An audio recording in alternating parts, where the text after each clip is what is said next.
Hello everyone and welcome to my review of the GOC Guitars Materia 3 Echo 7-string. If you've never heard of GOC guitars before, they are a Chinese guitar manufacturer that specializes on guitars for the metal and prog community, and you can buy the guitars on AliExpress or on reverb.com.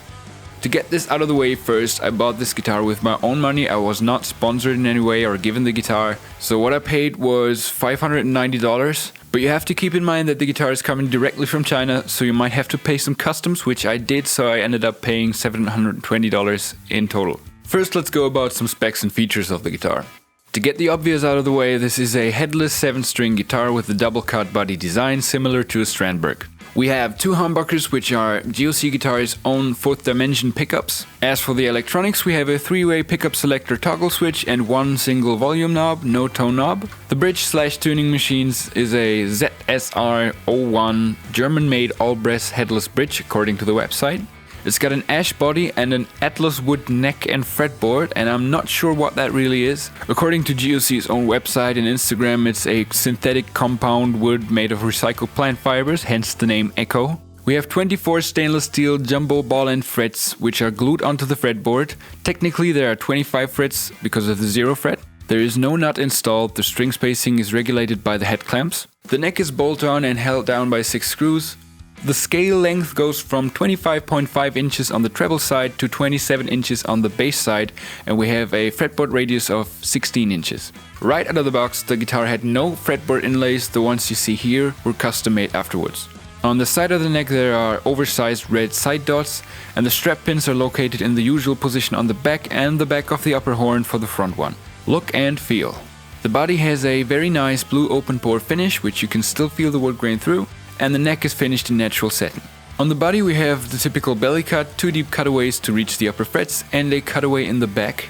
Some nice little details are the GOC logo engraving next to the fretboard, the wood texture pickup wraps here, and the easy access truss rod. The guitar weighs about 6 pounds or 3 kilograms, is very balanced and has no neck dive whatsoever. The neck profile is described on the website as a thin D, and I think it's very comparable to a wizard neck. Especially paired with the 16-inch fretboard radius, it feels almost exactly the same as my Ibanez RG. The fretwork here in my opinion is extremely good. The frets are very level, they are perfectly rounded, and I could get the action on the 12th fret down to about 1 millimeter without any buzz. The fan on the frets here wasn't too extreme or anything, but it was kinda noticeable on the lowest 3 to 4 frets, but anywhere else is completely fine.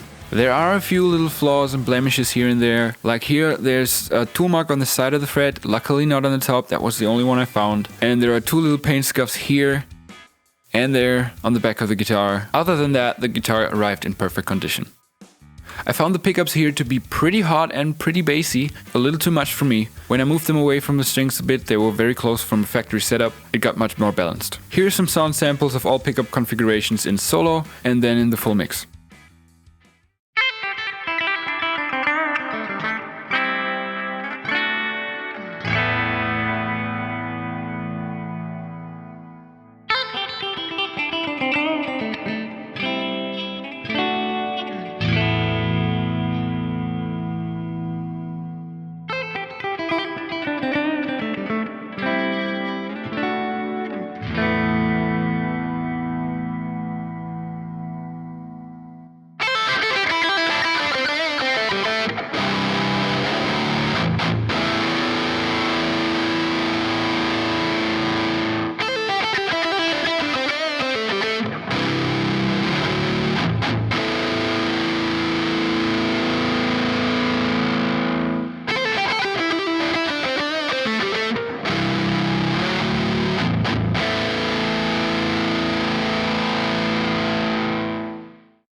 Now looking at that guitar in review, it's kinda hard not to address the elephant in the room, which is Strandberg. When I first got the GOC Materia, I still had my Strandberg Bowden Standard 7, which you can see here. I've sold it, so I can't show too much footage, I'm sorry. But in general, the Bowden Standard 7 was extremely similar in specs and build to the Materia here. So let's actually compare the two guitars and see where they differ, where one design is better than the other or worse, and show you why I ended up selling the Strandberg after getting the Materia. First off, both guitars are excellent. I only sold the Strandberg because I thought the Materia, for me and my personal taste, had a slight edge. Comparing the weight, both guitars are very light and comfortable, but the Strandberg was even lighter than the Materia at only 5 pounds. I personally prefer heavier guitars, so this is good for me, but I know that some people really love light guitars, so maybe then the Strandberg is for you. Onto the neck profile. The Strandberg had this weird patented Endure neck profile shown here, and the Materia's neck profile really reminds me of a wizard neck. Personally, I do not really care for the Endure neck profile. It was comfortable, it didn't get in my way and it worked, but I also didn't feel like I benefited from it in any way, so not having it is not a drawback for me. I must say that I really preferred the jack placement on the Strandberg. It was very cleverly positioned. The quality control on both of these guitars were good,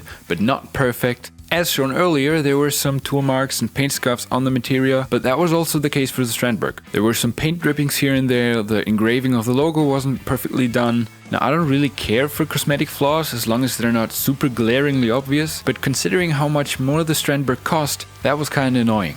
Now here are some little aspects where I think that the Materia's design really improved upon the Strandberg Bowden design. The bridge/tuner system both work equally good, both are perfectly stable, both guitars could keep in tune for a long time. But on the GOC you can do this, which is a tiny but really clever afterthought that I didn't think of before and that makes tuning a lot easier. The head clamp system on the GOC Materia is much better in my opinion than on the Strandberg Bowden. For the Strandberg, the string was very tedious to feed through. They were only fixed with one screw and not recessed in any way, so they could wiggle about when tightening them, when loosening them, even when bending the string, and that feels fragile to me. These feel much better. The neck joint on the Materia is way lower set and way flatter than the one of the Strandberg. I don't know why the one on the Strandberg was so bulky, possibly due to the Endure neck profile, I don't know, but it's much more comfortable to reach the highest frets on the Materia. The final nail in the coffin for the Strandberg then was that the Materia was just so much cheaper. For the GOC, I almost paid $1,000 less than the Strandberg, including the custom tax and shipping. And for a guitar with very similar specs and features, the same quality control and build, and a slightly improved design in a lot of ways, that's a no-brainer.